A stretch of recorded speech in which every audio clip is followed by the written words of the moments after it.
باتیں کرنے کو تو بہت زیادہ ہیں، لیکن ایک کریٹیکل بات جو آج صبح میرے ذہن میں آئی وہی آپ کے ساتھ شیئر کر لیتا ہوں۔ قرآن حکیم میں ایک آیت ہے، سورہ الاعراف کی آیت نمبر 179۔ یہ قرآن حکیم میں چند سخت ترین آیات میں سے ہے، اور اس میں اللہ تعالیٰ کی طرف سے ایک بہت بڑا یونیورسل ٹروتھ اور بڑی ہی ایک ڈینجرس خبر انسانیت تک پہنچائی گئی ہے۔ اعوذ باللہ من الشیطان الرجیم، بسم اللہ الرحمن الرحیم۔ وَلَقَدْ ذَرَأْنَا لِجَهَنَّمَ كَثِيرًا مِنَ الْجِنِّ وَالْإِنسِ، اور بے شک جنوں اور انسانوں کی اکثریت ہم نے پیدا ہی دوزخ کے لیے۔ اللہم اجرنا من النار، آمین۔ لیکن یہ اللہ نے کوئی ظلم نہیں کیا، بلکہ اللہ تبارک و تعالیٰ نے اس کی ریزن بھی بتائی ہے۔ یہ اللہ کا ایکسپرٹ اوپینین ہے کہ یہ جو انسانیت اور جنات یہاں پہ آباد ہوئے ہیں، ان میں سے الٹیمیٹلی اکثریت دوزخ میں ہی جائے گی، بڑے کم لوگ ہوں گے جو جنت میں جانے میں کامیاب ہوں۔ تو سورۃ العصر میں بھی آیا والعصر ان الانسان لفی خسر، زمانہ گواہ ہے اس بات میں کہ ساری انسانیت گھاٹے میں ہے، سوائے ان لوگوں کے جو ایمان لے آئے، نیک اعمال کیے اور نیکی کی تلقین کرتے رہے اور صبر کی تلقین کرتے رہے۔ اس کے علاوہ پوری کی پوری انسانیت گھاٹے میں۔ اور دیکھ لیں زمانہ گواہ ہے کہ حضرت نوح علیہ السلام کے مخالفین تباہ و برباد کر دیے گئے، صرف 78 لوگ جو ہیں وہ کامیاب ہوئے۔ حضرت لوط علیہ السلام کی 2 بیٹیاں ان کے ساتھ بچائی گئیں، ان کی اپنی بیوی بھی اور پوری قوم تباہ کر دی گئی۔ پوری انسانیت گھاٹے میں چلتی ہے، سوائے ان لوگوں کے کہ جو ایمان لے آئیں گے، نیک اعمال اختیار کریں گے اور حق بات کی تلقین کریں گے اور صبر کریں گے۔ یہاں پہ سورہ الاعراف کی آیت نمبر 179 میں ہے کہ بے شک جنوں اور انسانوں کی اکثریت پیدا ہی دوزخ کے لیے ہوئی۔ لَهُمْ قُلُوبٌ لَا يَفْقَهُونَ بِهَا، ان کو ہم نے دل دیے تھے، عقل دی تھی، لیکن وہ اس سے سوچتے ہی نہیں۔ وَلَهُمْ أَعْيُنٌ لَا يُبْصِرُونَ بِهَا، ان کو ہم نے آنکھیں دی تھی، لیکن آنکھوں سے دیکھنے کا سا دیکھنا نہیں دیکھتے، عبرت نہیں پکڑتے۔ وَلَهُمْ آذَانٌ لَا يَسْمَعُونَ بِهَا، اور ان کو ہم نے کان دیے تھے، لیکن سننے والا سننا سنتے ہی نہیں۔ أُولَئِكَ كَالْأَنْعَامِ بَلْ هُمْ أَضَلُّ، ایسے لوگ جو پایوں کی مانند ہیں بلکہ ان سے بھی بدتر ہیں، جو اپنی عقل، آنکھیں اور کان استعمال کر کے حق بات تک پہنچنے کی کوشش نہیں کرتے۔ اولئک هم الغافلون، ایسے ہی لوگ ہیں جو اصل میں غافل ہیں۔ تو اللہ تعالیٰ نے یہ اس میں ایک غیبی خبر دے دی ہے کہ الٹیمیٹلی یہ ہونے والا ہے۔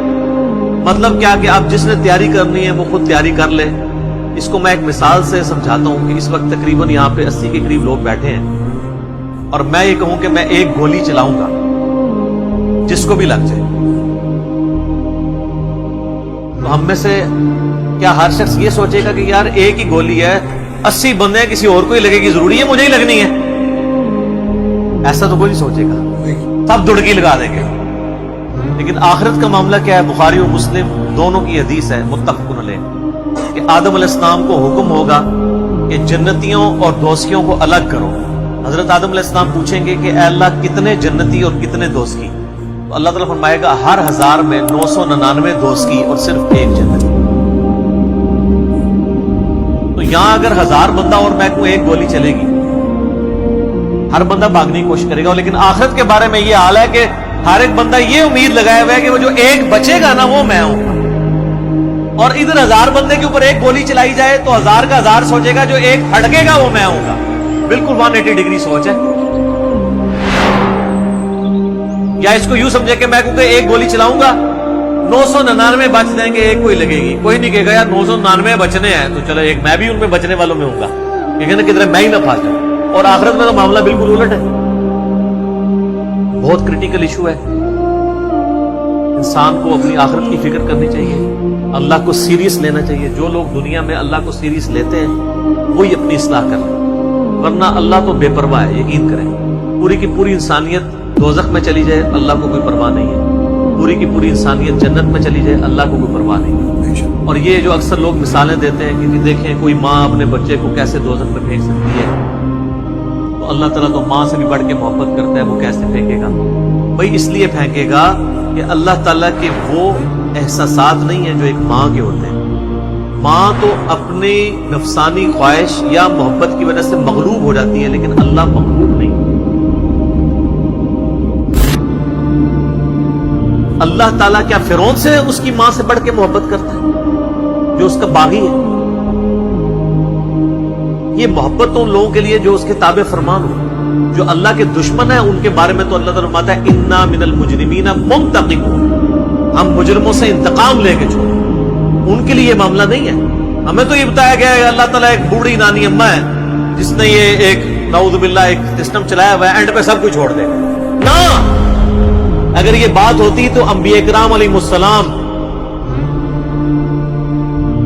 کی تعلیمات اس طرح کی نہ ہوتی کہ لوگ جو ہے وہ کیجول زندگی گزارنا شروع کرتے ہیں۔ بڑی سٹرکٹ تعلیمات۔ جامع ترمذی میں حدیث ہے کہ سیدنا عثمان غنی رضی اللہ تعالیٰ عنہ علیہ السلام کے بارے میں آتا ہے کہ وہ جب کبھی قبرستان جاتے ہیں تو اتنا روتے کہ ان کی داڑھی آنسوؤں سے تر ہو جاتی ہے۔ اور صحابہ پوچھتے کہ آپ کے سامنے جب جہنم کا ذکر ہوتا ہے آپ پہ اتنی خشیت طاری نہیں ہوتی، لیکن قبرستان میں قبر کے سامنے یہ معاملات آپ کے ساتھ کیوں ہوتے ہیں؟ تو انہوں نے کہا کہ میں نے نبی علیہ السلام سے خود سنا تھا کہ قبر آخرت کی منزلوں میں سے پہلی منزل ہے، جس کی یہ منزل پھنس گئی اس کی اگلی منازل مشکل ہو جائے گی، اور جس کی یہ منزل آسان ہوئی اس کی اگلی منازل آسان ہوتی۔ یہ وہ شخص کہہ رہا ہے جسے 3 دفعہ جنت کی بشارت ملی۔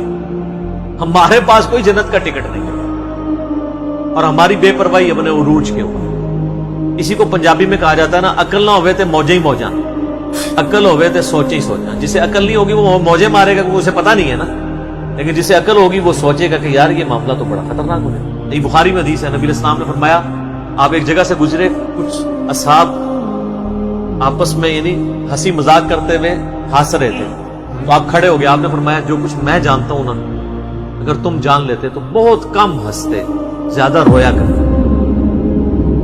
بہت سیریس کیس بنا۔ تو یہ مسلم میں حدیث ہے، آپ علیہ السلام فرمایا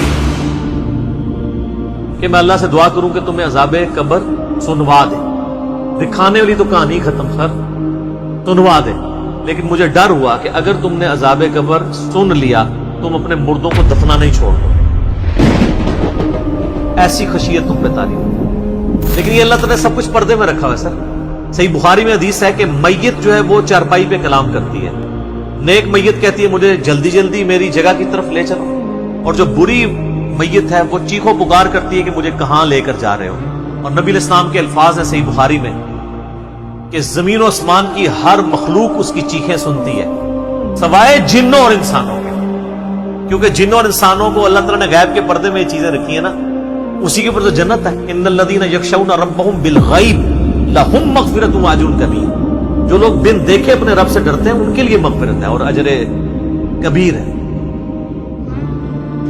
دیکھ کے تو سب نے مان لینا ہے، پھر سر اس سے بھی آگے اگر آپ چلے جائیں، صحیح بخاری میں یہ حدیث موجود ہے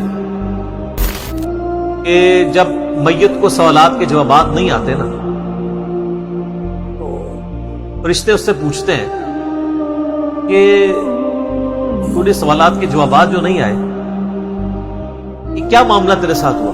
تو وہ کہتا ہے میں تو وہی کہتا تھا جو لوگ کہتے تھے، سن سنا کے سننی تم نہیں، پڑھ پڑھا کے سننی نہیں۔ فرشتے کہتے ہیں تو نے خود پڑھ کے سمجھنے کی کوشش کیوں نہیں؟ پھر فرشتے اسے ایک گرز مارتے ہیں جس سے وہ زمین کے اوپر بالکل جس کو کہتے ہیں نا پیرلل ہو جاتا ہے، زمین پہ خاک بن جاتا ہے، اور اس کی جو گرز کی اگینسٹ اس کی چیخو پکار ہے اس کو جن و انس کے علاوہ تمام مخلوقات اگر یہ سن لیں تو ظاہر ہے یہ تو پھر انسان کے بچے نہ بن جائیں۔ یہ اللہ نے پردہ رکھا ہے، ورنہ تو آپ بڑے بڑے بزرگوں کو دفنا کے نکل رہے ہو نا، ان کے پردے جو ہے نا وہ جنازہ یعنی اس قبرستان کے گیٹ تک پہنچتے ہوئے ساری بزرگی کھل گئی ہو، دلال کی بات پیچھے سے آ جائے، لوگ ایسے بزرگی کا دعویٰ بھی پھر چھوڑ دیں گے، ڈرتے رہیں گے نا۔ تو یہ اللہ نے پردے رکھے۔